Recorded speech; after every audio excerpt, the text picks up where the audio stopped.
अस्सलाम वालेकुम dear students, मैं हूं वाहिद अकरम अफगान और मैं अपने टूटी फूटी उर्दू के साथ आपको अपने यूट्यूब चैनल में खुशामदीद कहता हूं। डियर स्टूडेंट्स, आज का जो हमारा लेक्चर है वो क्या है? ग्लाइकालिसिस। लेकिन ये ग्लाइकालिसिस और ये क्रैब्स साइकिल के महंगे महंगे एक्सपेंसिव ये जो प्रोसेस है जिसमें ज़्यादा एटीपी भी लगता है, ठीक है, और सेल का टाइम भी जो है वो ज़्यादा लगता है, ठीक है। तो ये हम क्यों करते हैं? इतने महंगे एक्सपेंसिव प्रोसेस है ये, ठीक है, ये हम क्यों करते हैं? फायदा क्या है इसका? हम डायरेक्टली एनर्जी ग्लूकोज की तोड़ फोड़ से जो एनर्जी मिलती है वो हम क्यों यूज नहीं करते? ठीक है, वो इसलिए यहां पर हम थोड़ी सी ओवरव्यू लेते हैं इस टॉपिक से पहले, ठीक है। और वो ओवरव्यू ये है कि फोटोसिंथेसिस के दौरान लाइट रिएक्शन और डार्क रिएक्शन होते हैं फोटोसिंथेसिस में, और लाइट और डार्क रिएक्शन के नतीजे में हमें क्या मिलता है? ग्लूकोज। अब ये वाला जो ग्लूकोज है ना, ये इसकी तोड़फोड़ होती है और हमें क्या देता है? एनर्जी। अब ये एनर्जी जो है ये इंतहाई कम एनर्जी होती है, हमारे बॉडी के लिए कम है। तो हम क्या करते हैं? इस एनर्जी को इन्वेस्ट करते हैं और NADH और ATP बनाते हैं, ठीक है। ये एक इन्वेस्टमेंट है, ठीक है। क्यों?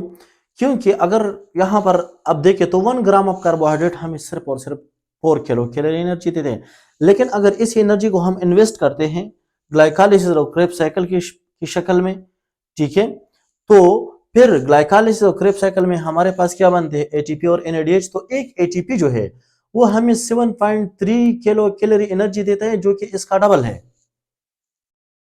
तो इसका फायदा ये है कि ग्लाइकालिसिस और क्रेब्स साइकिल में हमारे पास क्या बनते हैं? एटीपी और NADH। इस डायग्राम के तरफ आते हैं। ये प्लांट ये ग्लूकोज हमारे लिए नहीं बनाते हैं, ये अपने लिए बनाते हैं, लेकिन हम चोरी करते हैं, ठीक है। हम ये ग्लूकोज चोरी करते हैं और खुद करते हैं। फॉर एग्जाम्पल, एक ग्लूकोज मैंने निकाल लिया, मेरे मैदे में आ गया, ठीक है। मैदे से स्मॉल इंटेस्टाइन, स्मॉल इंटेस्टाइन से ब्लड। अब ब्लड में जब ये ग्लूकोज आता है तो ब्लड से फिर कहां पर आता है? हमारे बॉडी के सेल्स में, ठीक है। तो सेल्स के अंदर एक प्रोटीन जो है वो मौजूद है जिसका नाम है ग्लूकोज ट्रांसपोर्टर। और ये ट्रांसपोर्टर जो है ये GLUT1, GLUT2, GLUT3, GLUT4 इस तरह के डिफरेंट डांसेल टाइप यहाँ पर मौजूद होते हैं, ठीक है। अब इस ट्रांसपोर्टर के जरिए ग्लूकोज आता है हमारे सेल में, और यहाँ पर जो साइटोप्लाज्म है इसका सामना साइटोप्लाज्म से होता है। तो साइटोप्लाज्म के कुछ एंजाइम जो है वो ग्लूकोज की तोड़फोड़ करते हैं और यहाँ पर ग्लाइकालिसिस करते हैं, और ग्लाइकालिसिस के नतीजे में हमारे पास जो है 2 ग्लूकोज के टुकड़े बन जाते हैं, जिनको हम क्या कहते हैं? Pyruvic acid. लेकिन यहाँ पर कुछ स्टेप है वो मैं यहाँ पर इस टॉपिक में एक्सप्लेन करूंगा, ठीक है। फिर ये पायरुविक एसिड जो है ये माइटोकॉन्ड्रिया में आते हैं और यहाँ पर क्या क्या करते हैं? लिंक रिएक्शन करते हैं। ये 2 कार्बन वाला कंपाउंड जो है ये बन जाता है, ठीक है। किस तरह बन जाता है? इसको हम लिंक रिएक्शन कहते हैं। ये वाला रिएक्शन है, इसको मैं एक्सप्लेन करता हूँ। आप इस तरह समझे कि ये हमारे पास माइटोकॉन्ड्रिया है और ये हमारे पास क्या है? साइटोप्लाज्म, ठीक है। अब ये ग्लूकोज है, ये हमने कहा है, और ये हमारे साइटोप्लाज्म में मौजूद है, ठीक है। अब इस ग्लूकोज के साथ क्या होता है? यहाँ पर एक एटीपी की मॉलिक्यूल होती है, ठीक है। और ये एटीपी को हम क्या करते हैं? इस एटीपी को यूज करते हैं, ठीक है। तो यहाँ पर एक फास्फेट जो है वो बाइंड हो जाता है और जो रिजल्टेंट कंपाउंड है वो हमारे पास क्या बन जाता है? Glucose 6 phosphate. और फिर एक आइसोमरेज एंजाइम आता है। कौन सा एंजाइम? Isomerase enzyme. और इस ग्लूकोज 6 फास्फेट को कन्वर्ट करता है फ्रक्टोज 6 फास्फेट में, ठीक है। अब फ्रक्टोज 6 फास्फेट में जब ये कन्वर्ट हो जाता है, ठीक है, तो यहां पर एक और एटीपी जो है वो यूटिलाइज हो जाता है, ठीक है। और यहां पर एक और फास्फेट जो है वो लगता है, ठीक है। तो जो रिजल्टेंट कंपाउंड है वो हमारे पास क्या है? फ्रक्टोज 1,6 बेस फास्फेट, ठीक है। फिर एक और एंजाइम आता है जो इस फ्रक्टोज 1,6 बेस फास्फेट को क्या करता है? क्लीव करता है 2 टुकड़ों में। तो एक ये वाला टुकड़ा बनता है और एक ये वाला, ठीक है। दोनों के पास अपना अपना फास्फेट जो है वो मौजूद होता है, ठीक है। एक का नाम क्या है? G3P और एक का नाम क्या है? Dihydroxy acetone phosphate. अब देखिए ये दोनों इंटर कन्वर्टेबल हैं, लेकिन हम यहां से एक G3P को लेते हैं, ठीक है। आप इस तरह समझिए कि यहां पर दो G3P हैं, ठीक है। कितने हैं? 2 है, लेकिन हमने सिर्फ एक लिया है, ये भी हम G3P कंसिडर करते हैं, ठीक है।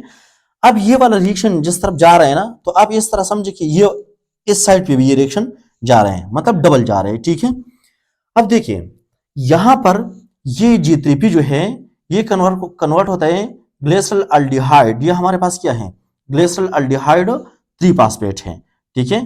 तो ये ग्लिसरल अल्डिहाइड 3-फास्फेट जो है ये क्या होता है, इसका नाम फिर जो रिजल्टेंट कंपाउंड है, ठीक है, इसका नाम क्या है, यहां पर हम 2NADH2 बनाते हैं, 2NADH2 बनाते हैं, ठीक है।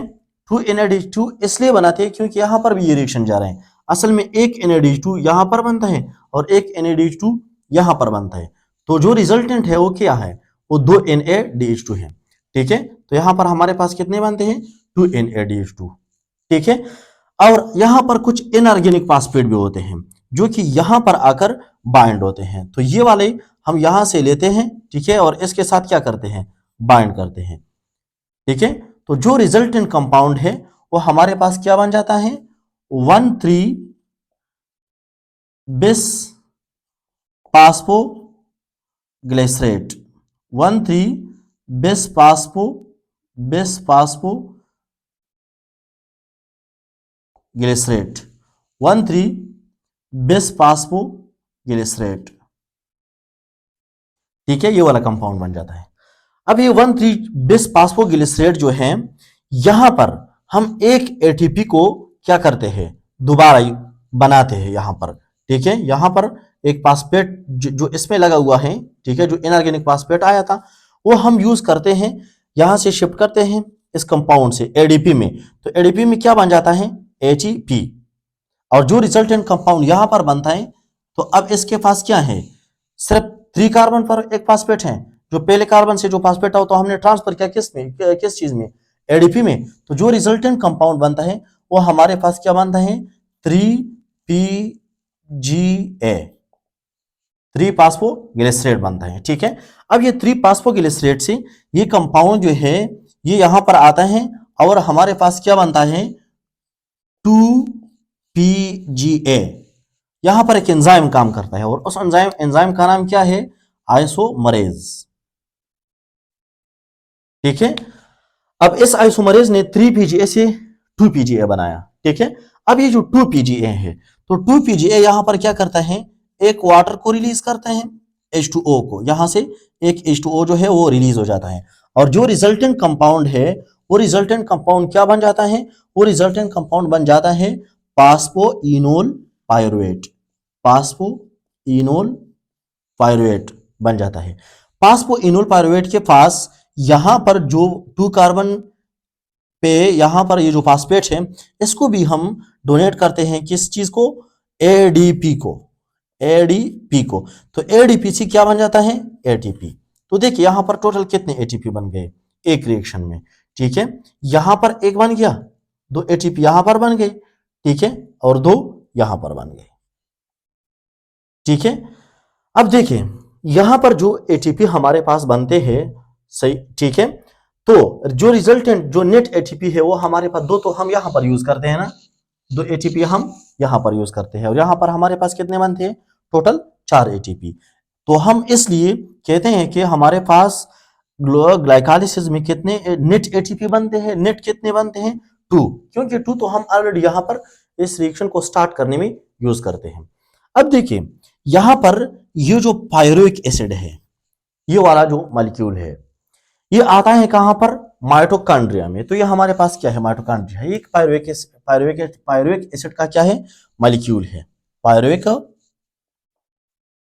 एसिड, यहां पर ये हमारे पास क्या है, एक पायरुविक एसिड है। अब ये पायरुविक एसिड जो है ये माइटोकॉन्ड्रिया के आउटर मेम्ब्रेन, ये माइटोकॉन्ड्रिया के क्या है, आउटर मेम्ब्रेन है, ठीक है, ये माइटोकॉन्ड्रिया का आउटर मेम्ब्रेन है। इस माइटोकॉन्ड्रिया के आउटर मेम्ब्रेन में यहां पर एक प्रोटीन लगा हुआ होता है और इस प्रोटीन का नाम क्या है, फोरेन, फोरेन। इस फोरेन प्रोटीन के जरिए ये जो पायरुविक एसिड है ये आता है माइटोकॉन्ड्रिया में, और माइटोकॉन्ड्रिया के इनर मेम्ब्रेन में इस पायरुविक एसिड के लिए एक ट्रांसपोर्टर मौजूद है जिसको हम क्या कहते हैं, माइटोकॉन्ड्रियल पायरुवेट कैरियर, ठीक है, एमपीसी, यहां पर ये पड़ा हुआ होता है, ठीक है। अब इस एमपीसी के जरिए ये बंदा जो है जिसका नाम पायरुवेट एसिड है वो आता है कहां पर, माइटोकॉन्ड्रिया में। तो जब ये माइटोकॉन्ड्रिया में आता है तो ये आप इस तरह समझिए कि ये दो आ रहे हैं, ठीक है, एक यहां से आ रहे हैं, एक यहां से आ रहे हैं, तो यहां पर ये कितने आ रहे हैं, दो आ रहे हैं, ठीक है। अब ये यहां पर मैंने दो लिखा भी है, ठीक है, तो ये दो आ गए हैं इधर। अब एक एक से एक कार्बन डाइऑक्साइड निकलता है, एक एक से, ठीक है, तो दो कार्बन डाइऑक्साइड जो है ये निकल जाते हैं, और एक कार्बन डाइऑक्साइड के बदले जो है यहां पर एक एनएडीएच भी बनता है, ठीक है। तो यहां पर टोटल कितने एनएडीएच बनते हैं, दो एनएडीएच बनते हैं, और जो रिजल्टेंट कंपाउंड है वो यहां पर दो दो कार्बन के दो कंपाउंड्स बनते हैं, ठीक है, यहां पर मैंने दो लिखा है, ठीक है। अब देखिए इस कंपाउंड का नाम क्या है, इस कंपाउंड का नाम है, इस कंपाउंड का नाम है एसिटाइल ग्रुप, ठीक है। और इस पूरी रिएक्शन का नाम क्या है, इस पूरी रिएक्शन का नाम क्या है, लिंक रिएक्शन, लिंक रिएक्शन। इस पूरी रिएक्शन का जो नाम है वो क्या है, लिंक रिएक्शन। अब ये लिंक रिएक्शन कहां पर होता है, माइटोकॉन्ड्रिया में। लिंक रिएक्शन कहां पर होता है, माइटोकॉन्ड्रिया में। ग्लाइकोलाइसिस कहां पर होता है, साइटोप्लाज्म में। अब देखिए यहां पर टोटल कितने एटीपी बनते हैं लिंक रिएक्शन में, लिंक रिएक्शन में हमारे पास कोई एटीपी नहीं बनता, यहां पर दो एनएडीएच बनते हैं जो कि हमें फ्यूचर में तीन एटीपी देते हैं, लेकिन जो प्योर एटीपी है वो यहां पर नहीं बनते इस रिएक्शन में, इसका हम कन्वर्जन करते हैं फिर इलेक्ट्रॉन ट्रांसपोर्ट चेन में, ठीक है। यहां पर टोटल कितने एटीपी बनते हैं, टोटल मैंने टोटल का नाम लिया है, ठीक है, टोटल कितने बनते हैं, 2 और 2 4, लेकिन जो नेट आते हैं नेट एटीपी वो कितने हैं, 2, टोटल कितने हैं 4। ये नेट क्यों यहां पर है, नेट इसलिए यहां पर दो हैं क्योंकि दो एटीपी हम यहां पर क्या करते हैं, यूज करते हैं। अब जहां पर हम एटीपी यूज करते हैं तो इस स्टेप को हम कौन सा स्टेप कहते हैं, स्टेप का नाम क्या है, यहां से यहां तक जो स्टेप है इस स्टेप का नाम क्या है, इस स्टेप का नाम है प्रिपरेटरी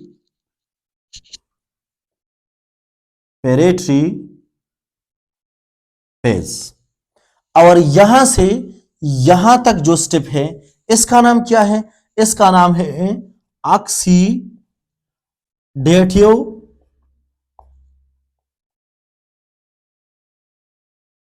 फेज। तो यहां पर आपसे ये भी पूछ सकते हैं एमसीक्यूज में कि ऑक्सीडेटिव फेज में टोटल एटीपी कितने बनते हैं, ऑक्सीडेटिव फेज में तो 4 बनते हैं। आपसे यहां पर ये भी पूछ सकते हैं कि प्रिपरेटरी फेज में टोटल एटीपी कितने बनते हैं, तो 9 एटीपी। कितने हम यूज करते हैं, तो 2 एटीपी प्रिपरेटरी फेज में। लेकिन अगर यहां पर ये पूछा कि ऑक्सीडेटिव फेज में टोटल एटीपी जो है वो कितने बनते हैं, तो 4, नेट कितने बनते हैं 2, इस रिएक्शन में टोटल कितने एटीपी बनते हैं, फिर भी 2, ठीक है। तो ये एक कॉम्प्लेक्स प्रोसेस है लेकिन आसान है, आपने याद करना है। इंशाल्लाह इसके बाद हम डार्क रिएक्शन को पढ़ेंगे। आज के लिए इतना काफी है, और इंशाल्लाह इसके बाद ये जो डार्क रिएक्शन का प्रोसेस है तो डार्क रिएक्शन में हम इस लिंक रिएक्शन को दोबारा भी पढ़ेंगे। Thank you.